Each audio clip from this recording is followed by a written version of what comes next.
Por lo tanto, como tiene paredes más gruesas, las arterias no se colapsan, entonces cuando yo lo veo en el corte histológico, lo voy a ver de manera circular, redonda, más o menos bien definido. Mientras que las venas, como tienen paredes más delgadas, tienden a colapsarse y por lo tanto siempre en el corte histológico las voy a ver algo achatadas, ¿no? En este caso, esta es una vena y esta es una arteria, y reconozco que es una vena porque además, claro, tiene eritrocitos o hematíes, para diferenciarlo de un linfático que también tiene paredes delgadas, que también es colapsada, que también tiene válvulas, pero lo que circula por dentro es linfa, por lo tanto no voy a encontrar eritrocitos. Entonces eso es como diferencio los tres tipos de vasos. Acá me faltó comentar un detalle que creo que sí es importante para que me puedan entender por qué. Para que me puedan entender, porque si no, después cuando hablemos de vasos linfáticos, nos vamos a confundir un poco. Cuando estamos en la circulación sistémica en la parte más distal y cuando ya estamos entre lo que son arteriolas y vénulas postcapilares aquí, naturalmente se va a dar el intercambio gaseoso y se van a recoger algunos productos de desecho en la circulación que van a ir al hígado para ser metabolizados, etc., ¿no es cierto? Pero con esa salida de sustancias, de gases, etc., también se va a escapar agua, ¿no? Y al escaparse agua, esta agua se queda acá en el intersticio, en la parte periférica distal. Entonces tiene que haber un sistema que recoja ese exceso de líquido que se intercambia y que se queda por fuera de la circulación, porque si no, todo el mundo estaríamos edematizados, ¿ok? Y de eso se encarga casualmente la circulación linfática, que ya la vamos a ver más adelante para poderla entender.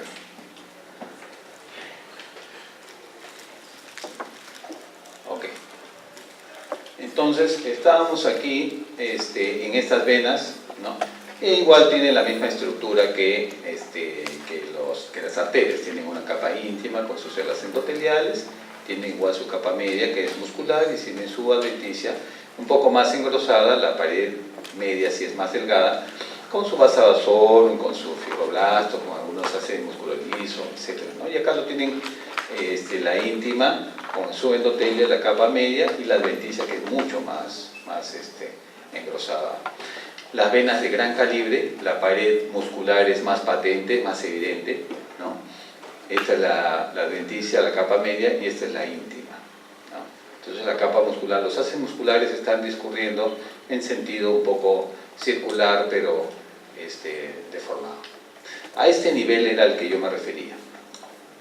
Aquí vamos a encontrar entonces la circulación, la microcirculación, el hecho de la microcirculación. Entonces acá vienen las capilares, acá están los capilares, acá están las arteriolas, las metaarteriolas, acá viene la circulación capilar y acá vienen las vénulas postcapilares y retorna por las venas de pequeño calibre, mediano y gran calibre, ¿no?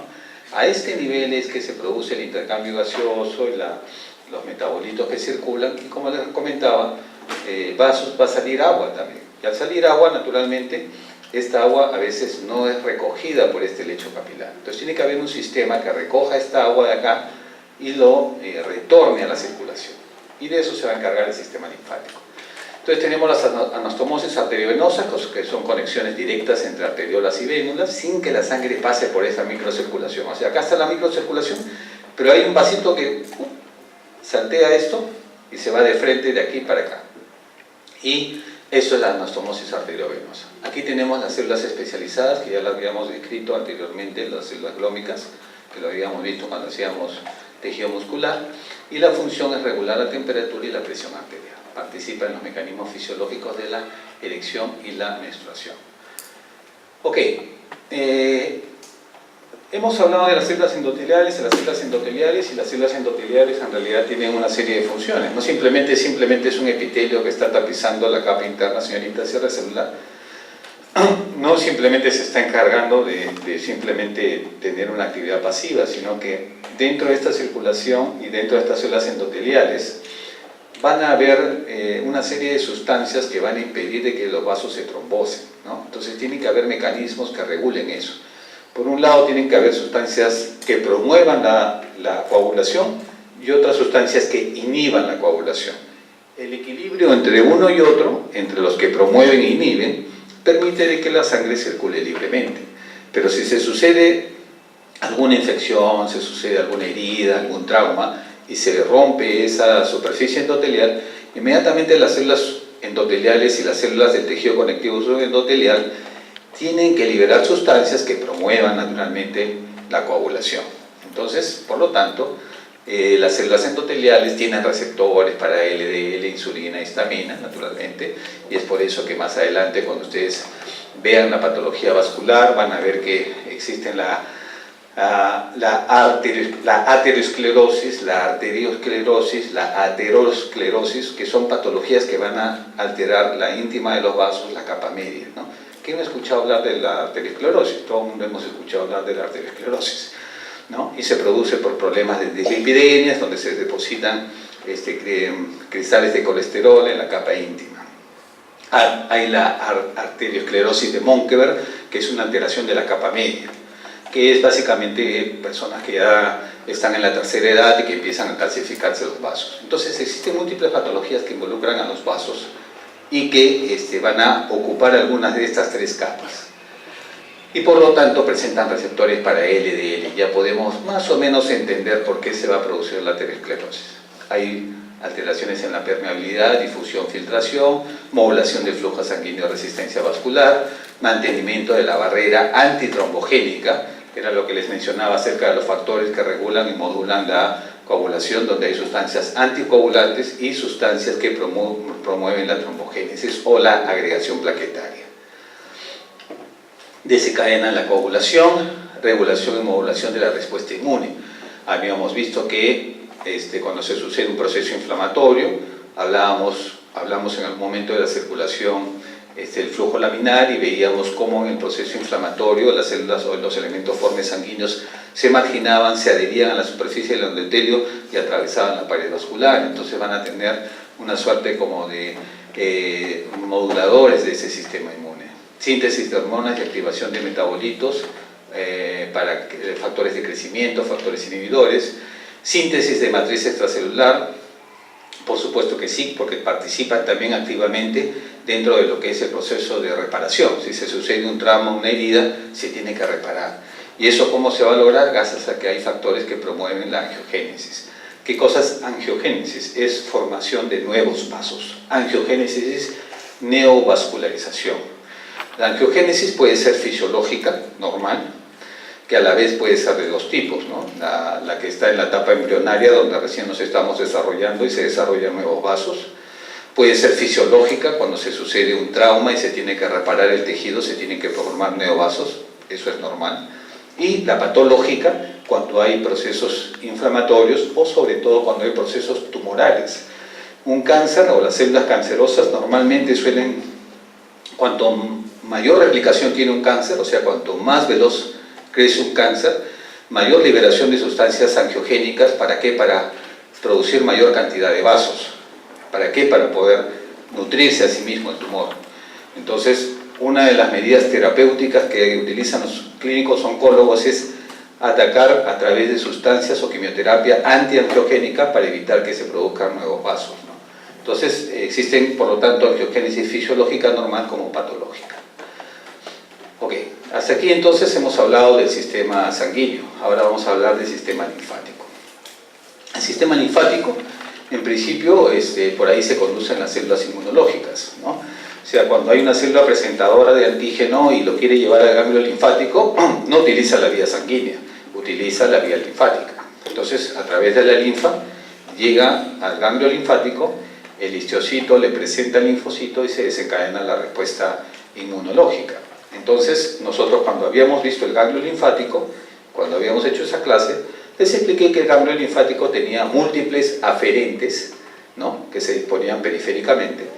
A esos aferentes son los vasos linfáticos aferentes.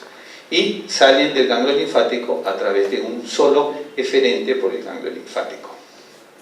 Entonces, conducción de células inmunológicas, la linfa a los ganglios linfáticos, naturalmente es una circulación de baja presión unidireccional. ¿Por qué es unidireccional? Porque el sistema circulatorio sanguíneo va desde la zona central, que es el corazón, hacia la zona periférica, y de la zona periférica regresa al corazón. O sea, hay una doble circulación, se completa el ciclo. ¿Okay? En cambio, en los vasos linfáticos, como vamos a ver en el esquema, es unidireccional. Va de la zona periférica hacia la zona central, pero no retorna. Siempre está recogiendo de la zona periférica a la zona central. Era lo que yo les explicaba. A la hora que se sucede la microcirculación, hay líquido que se extravasa y ese líquido es recogido por la linfa y retornado a la circulación. Elimina el exceso de líquido acumulado en el espacio intersticial 1 a 10, así como la reabsorción de proteínas. Transporte de kilomicrones, claro que sí, a nivel intestinal. Vamos a estudiar, cuando hagamos intestino, que los quilíferos van a recoger los kilomicrones, que es parte del metabolismo de las grasas, que son las moléculas más grandes, que no van a ir por la circulación sanguínea, sino van a ir por la circulación linfática hacia el hígado, transformándose en triglicéridos. Igual entonces, los linfáticos tienen también sus vasos, tenemos vasos capilares linfáticos, vasos linfáticos precolectores y colectores, y vasos linfáticos terminales. Finalmente, los vasos linfáticos de gran calibre que van a desembocar a la circulación sanguínea a través del conducto torácico. Entonces, los capilares linfáticos se inician como tubos dilatados en los extremos cerrados, tubos ciegos, no tienen hematíes, de contornos irregulares, endotelio sin uniones estrechas, con lámina basal incompleta. Después tenemos los vasos linfáticos precolectores y colectores, que presentan músculo liso y válvulas, que son las linfangiosnes. Como es unidireccional, generalmente tiene válvulas igual que los vasos venosos. Y es por eso que yo les explicaba y les decía, un vaso linfático se va a parecer a un venoso, la diferencia va a ser que en la parte central, en la luz, no voy a encontrar eritrocitos, no tiene hematíes, no circula sangre por ahí. Vasos linfáticos terminales, los vasos linfáticos grandes, en este caso, va a desembocar en el conducto torácico, en el conducto linfático derecho. Cada día se van a producir entre 2 a 3 litros de linfa. Las alteraciones, porque también existen patologías de eso, tenemos los linfademas, la filariasis, elefantiasis, etc. Enfermedades patológicas, algunas por defectos. Hay chicos que nacen con alteraciones de los vasos linfáticos, entonces se empieza a acumular la linfa, forma como una especie de tumor, una masa remitente, y eso es como una masa tumoral, ¿no? Como en este caso que está pues, el rostro completamente deformado. Esto ya es un extremo realmente. Una elefantiasis, cuando hay una alteración en la circulación de miembros inferiores. Miren, esto es bastante severo y grosero. Y esta es la circulación linfática, como les mencionaba, va de la zona periférica hacia la zona central, de la zona periférica hacia la zona central. No hay una circulación permanente y constante. Recoge de la zona periférica, la lleva a la región central. Este es un vaso linfático, sus células endoteliales, la pared muy delgada, y esta sustancia que es la linfa. No hay eritrocitos en la luz. Y esta es la forma esquemática donde están las válvulas que permiten la circulación unidireccional de la linfa. Los capilares linfáticos también igual son capilares pequeños, una célula endotelial, su lámina basal, un lumen muy delgado, muy pequeño. Finalmente vamos a terminar con el corazón. El corazón es el órgano que representa a la bomba del sistema circulatorio. También, igual que los vasos sanguíneos, posee 3 capas. Una capa interna, que es el endocardio, una capa media, que es el miocardio, y una capa externa, que es el epicardio o pericardio. Este epicardio-pericardio va a tener 2 hojas, una hoja visceral que está pegado al corazón, y otra hoja parietal, que es una membrana que recubre a todo el corazón y lo aísla en el mediastino medio. Entre ambas hojas va a circular un líquido, como en todas las serosas, un líquido que va a permitir que no haya una fricción entre el pericardio visceral y parietal, ¿no? Igual, el endocardio tiene sus células endoteliales y el tejido conectivo subendotelial. El miocardio, que está compuesto por los miocardiocitos, tanto a nivel de aurículas y ventrículos. También igual tienen una función endocrina, porque van a secretar el factor natriurético auricular, que es el responsable de la diuresis y natriuresis. Controla tanto el flujo de orina como el porcentaje de sodio que hay en la sangre. Relaja la musculatura cardiovascular, antagonizando la acción de la vasopresina, la angiotensina 2 y la aldosterona. Tenemos epicardio, que está compuesto por esta capa de células planas, que es el mesotelio, tejido adiposo y vasos sanguíneos, ¿no? Y el líquido que les comentaba, que es entre 15 a 50. Entonces acá está el corazón. Acá está el corazón, este es el esquema del corazón con sus dos cavidades auriculares y dos cavidades ventriculares, izquierda y derecha. Sus septos, ¿no? Este es el esqueleto del corazón. Sus septos, tanto un septo que separa ambas aurículas, septos que separan ambos ventrículos. Y aquí naturalmente están dados anillos auriculoventriculares y también los vasculares. Y acá está el esquema del corazón, este es el endocardio, ¿no? Este es el miocardio y este es el epicardio, pericardio. Aquí igual su íntima y su tejido conectivo. Y naturalmente tiene su sistema de conducción, el corazón, su sistema de conducción autonómico, ¿no? Donde acá ustedes pueden apreciar el nódulo sino-auricular, el nódulo auriculoventricular, envía las señales acá, este nódulo auriculoventricular a través del septo ventricular emite dos ramas que van hacia el ápice del corazón y de ahí a través de las fibras de Purkinje se distribuyen a ambos ventrículos. ¿Ok?